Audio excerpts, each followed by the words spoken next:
Mercado tenso, liquidez voltando pela porta dos fundos, BTC sentindo no curto prazo, mas o jogo real não está no candle de 5 minutos, pessoal. Hoje a gente vai falar sobre emprego nos Estados Unidos, Fed injetando liquidez, venda coordenada de Bitcoin e um fator político que pode mexer com tudo isso nas próximas horas. E fica até o final, porque vamos falar de cenários, trades da semana e muito mais. É isso aí.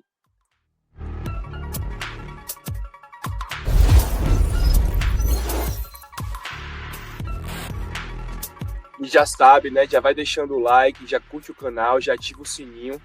Isso é muito importante para a gente continuar trazendo conteúdo de qualidade para vocês, pessoal. É isso aí. Aqui não tem promessa fácil, aqui não tem hype vazio, não tem leitura só tem leitura de liquidez, dominância institucional e muita análise técnica. Eu sou o Thiago e esse é o Crypto Live Club. Eu estou aqui já com as notícias já preparadas, pronta para vocês aqui. Eu vou até aumentar um pouquinho a tela. Pronto, a gente consegue ver melhor, né? Isso. Vou começar pelo macro raiz. Os Estados Unidos criaram 64 mil empregos em novembro, acima do esperado. À primeira vista, parece um ponto positivo. Mas vamos olhar o detalhe aqui e ver o que o mercado realmente vai precificar. O desemprego subiu 4,6%, o maior nível desde setembro de 2021. Ou seja, o mercado de trabalho continua enfraquecendo em margem. Isso não é colapso, mas é uma desaceleração. E desaceleração muda o comportamento do Fed. Isso é muito importante de dizer. E é exatamente aqui que a próxima notícia ainda vai encaixar perfeitamente. Vamos lá, vamos para a próxima notícia. O Fed injetou 5,2 bilhões de dólares via overnight repo. Isoladamente, esse fato não é nada demais, mas no contexto, isso fala muito alto. Vamos contextualizar isso direitinho aqui. Depois de anos praticamente zerado, o Extended Repo Facility voltou a ser usado. Isso nos diz três coisas importantes. As reservas não estão tão abundantes como outrora, o buffer de liquidez está mais fino e o Fed está mudando a forma de gerenciar o sistema. O QT, que é o Quantitative Tightening, acabou.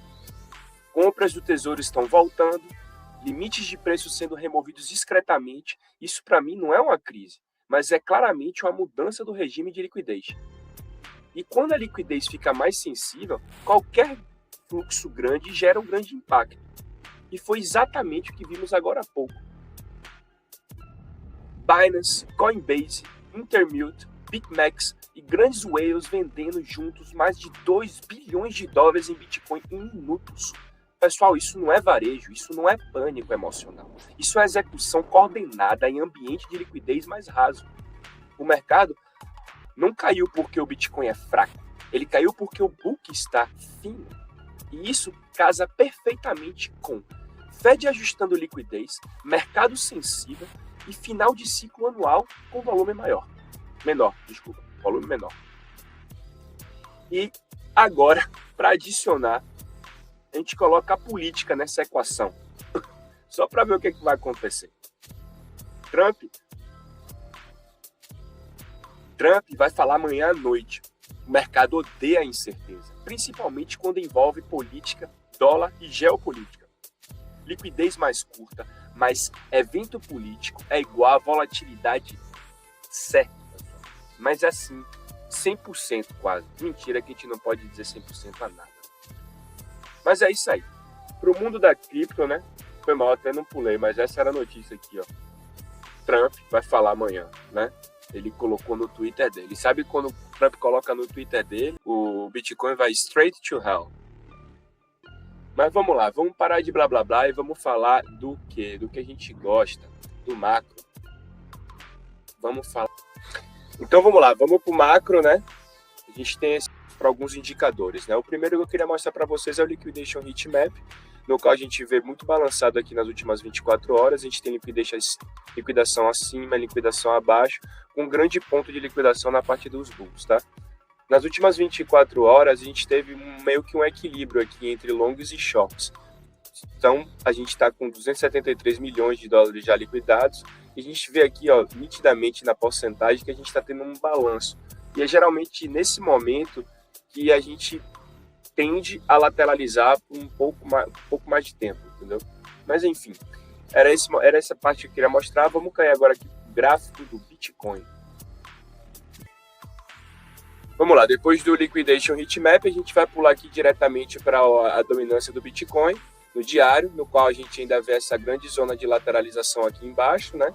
O preço não está com cara que está desculpa, a dominância não está com cara que está subindo, tendo volume aqui no topo, com cara que está travando, mas até o primeiro momento não muito definido. O que define aqui basicamente é simples. Bitcoin está nos mostrando uma outra coisa importante. As altcoins continuam fracas, o dinheiro não quer riscos secundários, e isso é típico do ambiente. Macro incerto, eventos à frente, liquidez seletiva, né? O eventos que eu estou falando é o Japão, né? O Japão na sexta-feira, na verdade na sexta-feira de quinta para sexta, ele vai anunciar que ele vai aumentar a taxa de juros para 0,75 ao total, né? Porque foram 3 aumentos aí nesses últimos anos. Mas chegando a 0,75, coisa que não acontecia desde 95, eu não vou nem falar isso, porque a gente já faz 2 lives de domingo que eu fiz sozinho sobre esse assunto, e a de segunda-feira que eu fiz com o Tunis também eu falei, e ela tá aqui, se eu não me engano, ou aqui, ou em algum canto, ela vai aparecer em algum canto, você já pode dar uma clicada lá, tem as 2 lives, você dá uma seguida, vê e entende mais sobre esse assunto, porque o Japão tá realmente muito hypado essa semana, né? Mas vamos lá. Então é isso, né?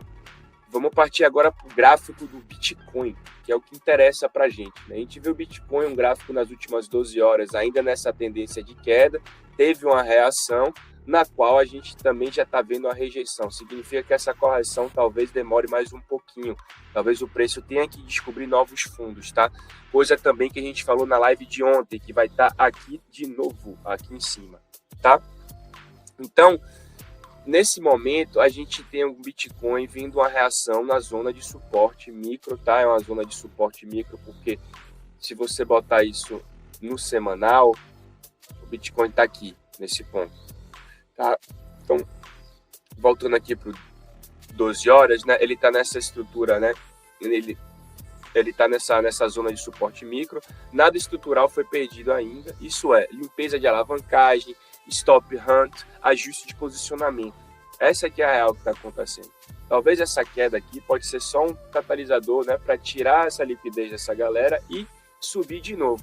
Ou uma queda mais seletiva, uma nova descoberta de fundos aqui, talvez os 76, como o Tunis falou também na live de ontem, que vai estar de novo aqui em cima, tá? E aí a gente vai ter o que com as altas? A grande pergunta é essa, que não quer escalar. O que vai acontecer com as altas? Continuando sofrendo, porque não é o momento delas ainda, pessoal. A verdade é essa. Quem força a trade aqui vira liquidez. E eu falo isso direto, o Tunis fala direto também isso. Então, por quê? Porque não é o momento agora de visualizar nas altas. Se o Bitcoin é um ativo de extremo risco, as altas são um ativo de extremo risco. Então não vale a pena agora, no final do ano, onde eu já mostrei para vocês nas notícias que a gente já tem uma liquidez menor, né? Final de ano, no institucional funciona desse jeito. Então realmente não é o meu momento de investir agora, entendeu? Falo para o pessoal investidor que faz spot, e falo até também para trade. Quem está fazendo trade, swing trade, não day trade você pode cair se você quiser. Mas quem está fazendo swing trade, fica esperto também com as altas. É melhor entrar no Bitcoin e depois ir, sabe, melhorando essa situação. Mas vamos lá. Fora isso, a gente tem um Ethereum também que está um pouquinho mais forte do que o Bitcoin, mas continua para mim a mesma coisa. Uma Solana que está bem caindo ainda, com a cara que talvez vai ter que descobrir um novo fundo, chegar talvez os 116 que eu venho falando aqui nas últimas lives, tá? Essa aqui é realmente a situação. Eu não gosto de ser esse cavaleiro do apocalipse para dizer que, mas eu estou realmente nesses últimos dias trazendo notícias bearish, tentando mostrar para vocês que talvez o ciclo tenha acabado, mas sempre acompanhando o gráfico para ver realmente, porque eu sempre parto do princípio que eu posso estar errado. Então eu estou sempre procurando me aperfeiçoar cada dia que passa para chegar um momento ao qual eu vou ter completo entendimento sobre esse assunto. Mas enfim, eu sei que muita gente aqui está frustrada, né? Esse não foi o ciclo dos sonhos, certo? Não foi o ciclo do institucional. O institucional não dá espaço para euforia sem preparo. Mas deixa eu te falar só uma coisa importante, pessoal. Quem sobrevive aos ciclos difíceis participa dos ciclos fáceis também. O mercado não está punindo, ele está só treinando você. Desistir agora é entregar a posição exatamente quando o jogo começa a mudar. E quem já perdeu tudo em bear market, isso aqui ainda tá tranquilo, pessoal. Essa aqui é a verdade. Então, enfim, eu acho que é isso aí que a gente tem por hoje, né? Vou voltar aqui para essa câmera. Eu agradeço a presença de todos, tá? Eu só queria fazer um resuminho aqui do dia, aproveitando, né? Falando o que está acontecendo, né? Um resumo da live de hoje aqui, né? O macro está desacelerando, a liquidez voltando de forma controlada, a volatilidade causada por fluxo e não por colapso, o Bitcoin ajustando, não morrendo, semana de pé de calma, pessoal, leitura e execução limpa. Se isso faz sentido para você, já deixa seu like, compartilha na live e comenta. Aqui a gente não promete riqueza rápida, a gente constrói sobrevivência com clareza e consistência, pessoal. Nos vemos na próxima Crypto Club. Valeu, pessoal!